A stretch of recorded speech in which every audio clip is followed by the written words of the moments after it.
পূর্বাস লাইফস্টাইলে সবাইকে স্বাগত জানাচ্ছি। আশা করি সবাই ভালো আছেন। তো আজকেও তো নতুন আর একটা দিন, নতুন আর একটা সকাল। আপনাদের সবাইকে নতুন দিনের শুভেচ্ছা জানিয়ে আজকের আর একটা নতুন ব্লগ এখন থেকে শুরু করছি। এখন বাজে হচ্ছে 8:45। তো আর আজ হচ্ছে গিয়ে বৃহস্পতিবার। তো সকাল থেকেই একটুখানি গল্প আড্ডা হইচই এসব তো চলছেই। ডাক্তার সাহেব আজকে ঘরেই ছিলেন, এইমাত্র মানে পেশেন্ট এসছে, খবর এসছে। তো বাজারে গেলেন, কেন কি ঘরে আলু পেঁয়াজ কিছু নেই। কাল যে আমি বাজার গেছিলাম তখন আমি একটুখানি আনাজ নিয়ে এসছিলাম, আবার ওই শাক পাতা একটু ফুলকপি বাঁধাকপি এ সমস্ত হাতে করে নিয়ে চলে এসছিলাম। তো সে আলু পেঁয়াজ যার কাছ থেকে নিয়েছি তার কাছে পাওয়া যায় না। তো সেই জন্যে আর ঘরে একটাও আলু পেঁয়াজ নেই, যা ছিল কাল সব রান্না হয়ে গেছে। তাই আমি বললাম আমাদের পাড়ার দোকান থেকে নিয়ে আসি, বলে না দাঁড়াও আমি এনে দিচ্ছি।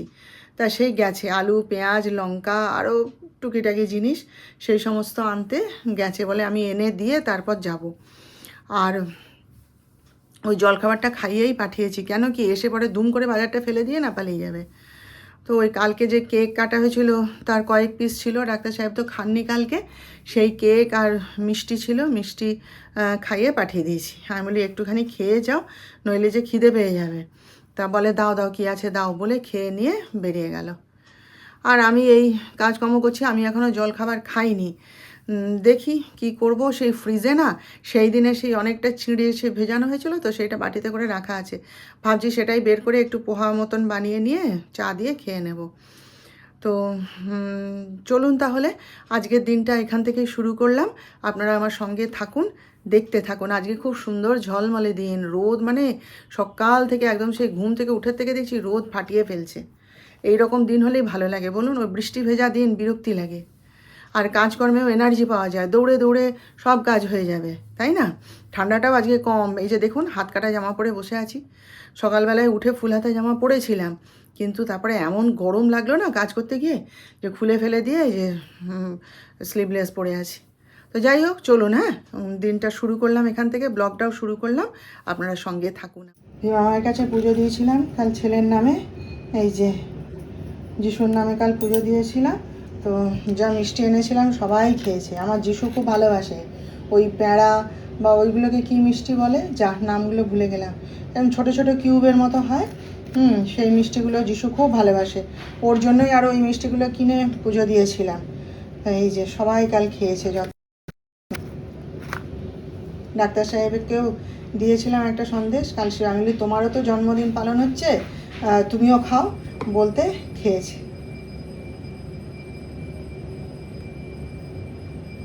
ছেলে আজ এখনো ঘুম থেকে ওঠেনি, জানেন 10:30 বাজে।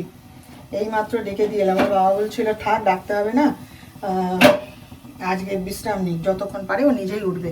কিন্তু আমি ডেকে দিয়ে এলাম। কালকে প্রায় 12টা কি তার বেশি পর্যন্ত 3 ভাই মিলে এখানে হুল্লোড় করেছে, আড্ডা হই চই হুল্লোড়। ওর দাদা আবার কি গেম গিফট করেছে ওকে, ফিফার কি গেম, সেই নিয়ে 3 ভাই মিলে হই চই আনন্দ। ওরা ওই রকমই, ওরা যা কিছু, ওরা বাইরে টাইরে বেরোনোর ওদের প্রয়োজন নেই, ওরা ওই 3 ভাই মিলেই যা কিছু আনন্দ হুল্লোড় যা কিছু ওরা করে, বুঝলেন। আর কালকে এখন তো বড় হয়ে গেছে, আর ছোট যখন ছিল তখন ওসব লোকজন ডেকে জন্মদিন পালন হতো। এখন বড় হয়ে গেছে, নিজেদের মধ্যেই রেখেছি কালকে। তা আমাদের যারা আত্মীয় স্বজন কাছে পিঠে আছে তারা সবাই এসেছিলেন, খুব সুন্দর করে কালকে সেলিব্রেট করা হয়েছে জন্মদিন, খুব আনন্দ হয়েছে। যিশু যখন বড় হয়ে যাবে, প্রতিষ্ঠিত হয়ে যাবে জীবনে, তখন যদি ওর বন্ধু বান্ধব নিয়ে আত্মীয় স্বজন নিয়ে ওর জন্মদিন সেলিব্রেট করে তখন করবে, আমরা আর করিনি। তা কালকে তো যিশুর প্রাপ্তি অনেক অনেক প্রাপ্তি কালকে, দাঁড়ান বলছি। পাপুর ঠাম্পা কালকে গিফট দিয়েছে। তারপরে একদম সকালবেলায় এসে, মা তো সবার আগেই আসে, সকালবেলায় এসে নাতিকে ঘুম থেকে তুলে তাকে আশীর্বাদ করে বার্থডে উইশ করে গিফট দিয়ে গেছে। তারপরে পাপুর ছোড়দা ওই যে ঘড়িটা দিয়েছে দেখালাম আপনাদের। আবার পাপুর দাদা হচ্ছে পাপুকে একটা গেম গিফট করেছে, কি ফিফা গেম। আমার ছেলে গেম খেলতে খুব ভালোবাসে, ভীষণ নেশা জানেন। ও ল্যাপটপ গেম খেলার যে ল্যাপটপ সেগুলো কিনেছে।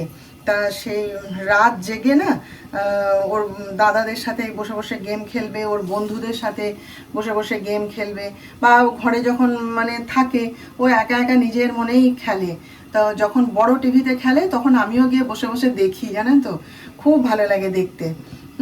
আমি তো অত কিছু বুঝি না, আমাকে বুঝায় মা দেখো এটা আর মা দেখো ওটা। ওই যে এক্ষুনি ডাকছে, মা তুমি বলছিলে যে দাদা কি গেম দিয়েছে আমাকে দেখালি না, চলে এসো দেখবে, আমি অন করছি। বড় টিভিতে অন করে খেলছে। আমি বলি যাচ্ছি, দাঁড়া রান্নাটা সামলে নিয়ে যাচ্ছি, গিয়ে দেখছি, তুই শুরু কর। তারপরে রাজা বা যিশুর রাজা মামা মামি তারা যিশুকে গিফট দিয়েছে, সে কিছুতেই নেবে না। তারপরে জোর করে বলে না তুই নে, তোর হ্যাপি বার্থডে নে বলে দিয়েছে। তো সেই জন্য বলছি।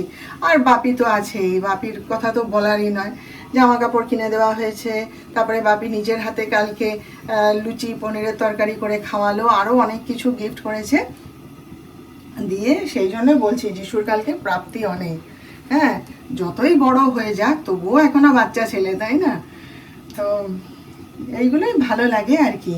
তো ও সব পছন্দ করে না, ও হচ্ছে আমার মতন ওই হই চই আনন্দ হুল্লোড় এইগুলো খুব পছন্দ করে, জানেন। নির্মল আনন্দও খুব ভালোবাসে। ওই সব ও তো কিছুতেই কালকে নেবে না ওর মামির কাছ থেকে, না না না না।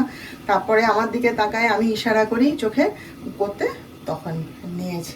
আর মা কালকে ক্লাসিক দিয়েছে যে দুপুরবেলায় তো ডাক্তার সাহেব তো ফোন করলেন যে এরকম যিশুকে জিজ্ঞেস করো না, যিশুর জন্য একটা কেক নিয়ে যাব, কেক না নিয়ে এলে কি জন্মদিন হয়? প্রত্যেক বছর নিয়ে যায়, বাচ্চাটা কেক খেতে ভালোবাসে, আর ওরা 3 ভাই মিলে কেক কাটবে।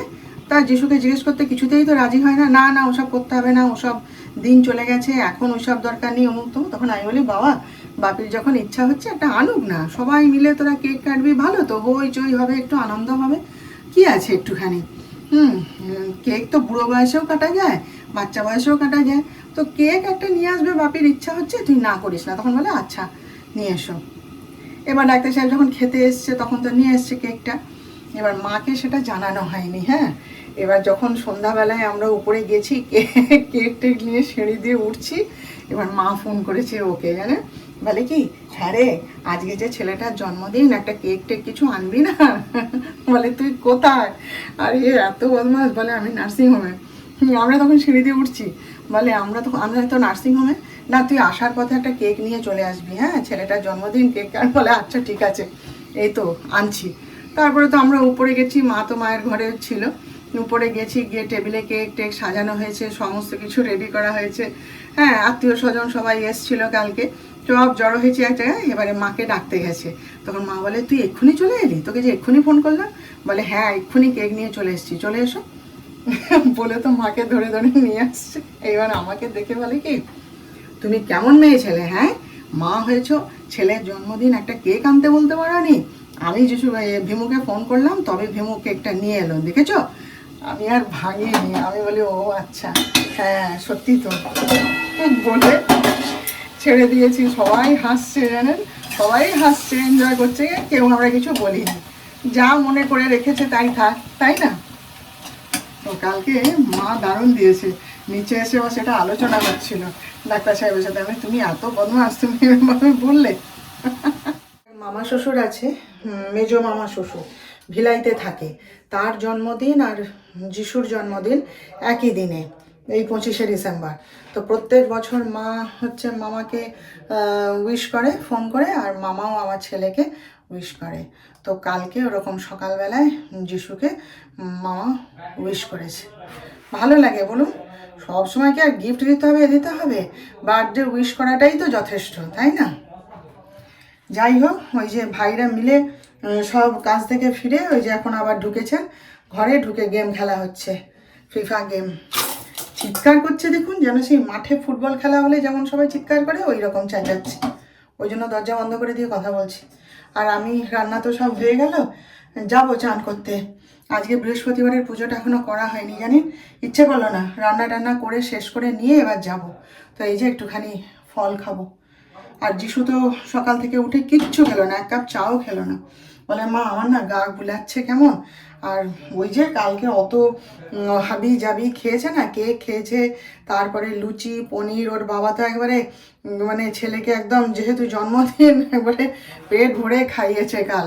হ্যাঁ, ওই সব খেয়েছে, খেয়ে এখন বলছে না গা গুলাচ্ছে, আমার খেতে ইচ্ছা করছে না।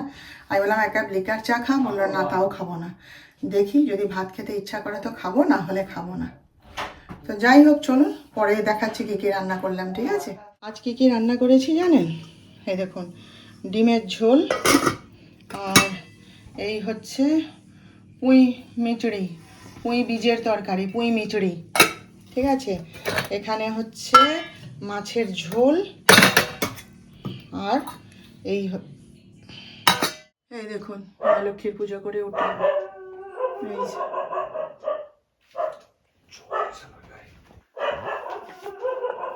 এই যে দেখুন, এই যে আমার গোবিন্দ কালকের জামাটাই আবার পরিয়ে দিয়েছে আজকে। এই যে দাঁড়ান, দূর থেকে আমার ঠাকুরের আসনটা একবার দেখাই আপনাদের। এই যে দেখুন, আমি যতক্ষণ পুজো করছিলাম ডাক্তার সাহেব এখানে বসেছিলেন, বসে বসে পুজো দেখছে জানেন। বলে তুমি পুজো করে নাও, তারপর দুজনে একসাথে খাবো।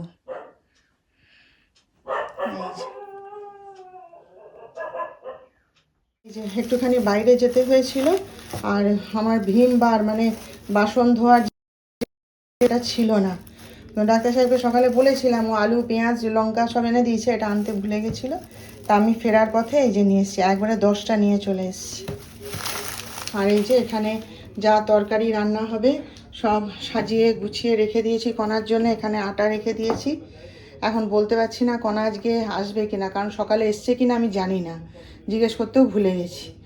গতকাল কণা আসেনি, কারণ কণা 25শে ডিসেম্বরের ছুটি নিয়েছিল, ও দক্ষিণেশ্বর বেড়াতে গেছিলো। তো কালকে যা হোক উঠে গেছে হইচই আনন্দ করে সবাই মিলে কাজ করে। আর আজকে আমি জানি না, দেখি গিয়ে ওর এসছে কিনা, না হলে নিজেই করে ফেলবো। এই যে আমার জন্য আলাদা করে, ওদের জন্য আলাদা করে সব রেডি করে দিয়েছি, দিয়ে এবার আমি সন্ধ্যা দেখ ওই হাসি মজা হুল্লোড় করেছে। হ্যাঁ, সব ভাইরা মিলে, তারপরে খাওয়া দাওয়াও হয়েছে একটু উল্টোপাল্টা, ওই জন্য শরীরটা একটু খারাপ হয়েছে। আজকে কিচ্ছু খাইনি, এই এক হাতা ভাত ডিমের ঝোল দিয়ে খেয়েছি। যাই হোক, এখন একটু কফি খাবে বলছে।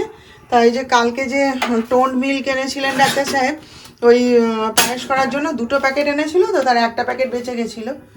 তাই এই দুধটা তো আর আমি খাবো না, তাই জিজ্ঞেস করে এলাম, ওরা দুজনেই খাবে, একটুখানি এই যে ফুটিয়ে নিচ্ছি, নিয়ে ওদের দুজনকে কফি করে দেবো, তারপর আমি একটু চা খাবো, আমার গরুর দুধে আমি একটু চা খাবো। আজকে বাইরে গেছিলাম জানেন, একটুও ঠান্ডা নেই, সোয়েটার গায়ে দিয়ে, মাফলার কী বলে চাদর গলায় জড়িয়ে, ওই আমার স্টোলটা গলায় জড়িয়ে গেছিলাম। ও বাবা, রাস্তায় বেরিয়ে যখন হাঁটছি কি গরম লাগছে। এমনিতেই হাঁটলে গরম লাগে, কিন্তু এখন ডিসেম্বর মাস, যে ঠান্ডাটা লাগা উচিত সে ঠান্ডা নেই। কদিন আগেও কীরকম হাড় কাঁপুনি ঠান্ডা, এই তো হয়ে গেল ঠান্ডা, তাই না? আবার গরম পড়ে যাবে, ঠান্ডা ঠান্ডা ঠান্ডা, ওই তো 1 মাস কি 1.5 মাস, এখন তো আর 2 মাসও হয় না, এখন 1.5 মাস ঠান্ডা, ব্যাস হয়ে গেল। আবার সেই পাখা চালাও, গরমে হাঁসফাঁস। তাই আজকে এক্ষুনি আলোচনা করছিলাম আমরা, কোথাও ঠান্ডা নেই। আগে এই কদিন আগে তো বারান্দায় বেরোতে পারছিলাম না, বলছিলাম না আপনাদের। আর এখন এই তো দেখুন স্লিভলেস নাইটি পরে ঘুরে বেড়াচ্ছি, গরম লাগছে, রীতিমতো গরম লাগছে। চলুন, চাটা হয়ে গেছে, ওদেরকে কফি দিয়ে এসছি, আর আমি একটু চা খাবো। চা না খেলে আমার পোষায় না ভাই, ওসব কফি টফিতে আমার হয় না, মন ভরে না, বুঝলেন। এই যে দেখুন, আজকে রাতে হয়েছে এই যে ফুলকপির তরকারি আর রুটি। যিশুর তো খাওয়া হয়ে গেছে, আর আমার খাওয়াটা আজকে পুরো বাজে হলো জানেন তো। ফুলকপি ভাজা করতে দিয়েছিলাম আমার জন্যে, যে একটুখানি ফুলকপির ভাজা করে দে, দিয়ে রুটি খাবো, কিন্তু খাওয়ার সময় ইচ্ছে করলো না, কেন কি জানি। তাই আমি একটুখানি ওই কফি বানিয়ে নিয়ে তাই দিয়ে 2টো রুটি খেয়ে নিয়েছি। ভালো লাগলো না খেতে, কেন জানি না। আর এই হচ্ছে গোবিন্দকে সন্ধ্যাবেলায় ভোগ দিয়েছিলাম, সেইটা তুলে রেখেছি, ডাক্তার সাহেব খেয়ে নেবে। ব্যাস, তাহলে আজকের মতন আপনাদের সঙ্গে আমার গল্প শেষ। এখন আমি এই যে একটু দুধের সর তুলে রেখেছি, একটু রূপচর্চা করব। এটা আমি প্রতিদিনই করি, তারপর শুতে যাই। ওটা না মাখলে আর না মানে রূপচর্চাটি করলে আমার হবেই না। তো এই এখন এই গল্প করতে করতে সবার সাথে আড্ডা মারতে মারতে একটুখানি রূপচর্চা করব। এটা দেখাবো একদিন আপনাদের কি কি লাগাই আমি, ঠিক আছে? তাহলে আজকের মতন রাখছি। আবার আমাদের দেখা হবে নেক্সট ব্লগে নতুন বিষয় নিয়ে। আপনারা ভালো থাকবেন, আর আমার আজকের ভিডিওটা ভালো লাগলে একটা লাইক, শেয়ার ও সাবস্ক্রাইব প্লিজ করে দেবেন।